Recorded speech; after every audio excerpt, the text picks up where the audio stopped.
tumekutana hapa ili kupata mawazo ya kila mmoja kutoka maeneo mbalimbali, kwa sababu tunaishi na wananchi mbalimbali kwenye maeneo ambayo tunatoka, ili kuona je, kuna changamoto gani.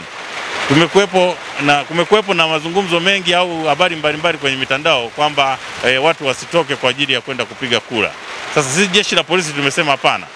Tumefanya kikao na askari, wanatuhakikishia kwamba wananchi wamehamasika kwenye maeneo mbalimbali kutokana na mikutano, elimu tunayotoa kwenye mikutano, kwenye makanisa, kwenye vyombo vya habari, kwamba watu wajitokeze kwa wingi kwenda kupiga kura kama walivyojiandikisha, ili watumie haki yao ya msingi kupiga kura. Kulikuwa kutokana na ulinzi tuliokuwa tunaimarisha sisi jeshi la polisi mkoa wa Mbeya, hakuna viashiria vyovyote vya vurugu vilivyofanyika katika mikutano hiyo ya kampeni.